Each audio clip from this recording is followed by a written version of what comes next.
அனைவருக்கும் வணக்கம். குழந்தைகளே, இன்றைக்கு திருக்குறள்ல உதடே ஒட்டாத குறள். ரெண்டு உதடும் இப்புனா ஒட்டும், இம்னா ஒட்டும். இந்த ரெண்டு இப்பு பாமா இல்லாத ஒரு திருக்குறள் இருக்கு. அதை பார்ப்போமா? நீங்கெல்லாம் கண்டிப்பா இதை தெரிஞ்சுக்கணும்.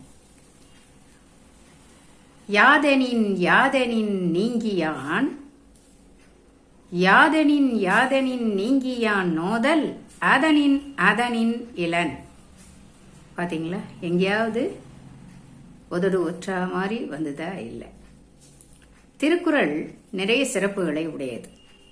எந்தெந்த பொருளில் எல்லாம் மனமானது விலகி இருக்கிறதோ, ஈடுபாடு இல்லாம இருக்கோ, அந்த பொருள்களால் நமக்கு துன்பம் இல்லைன்னு சொல்றார். என்ன தாமரையில தண்ணீர் மாதிரி மனது அதில் ஒட்டாமல் இருக்க வேண்டும்.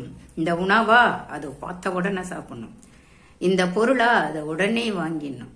அது மேல நமக்கு ஈடுபாடு இருக்கத்தான் அதனை நோக்கி நம் மனமானது செல்லும். அதுலேருந்து நாம விலகி இருந்துட்டா நமக்கு செல்லாது, ஒட்டாது. மனது ஒட்டாமல் இருக்க வேண்டும் அப்படின்னு வள்ளுவர் சொல்லக்கூடிய குறள் தான் இது. உச்சரிக்கும் போது உதடுகள் ஒட்டாமல் மிக அழகாக நீங்கள் கற்கலாம்.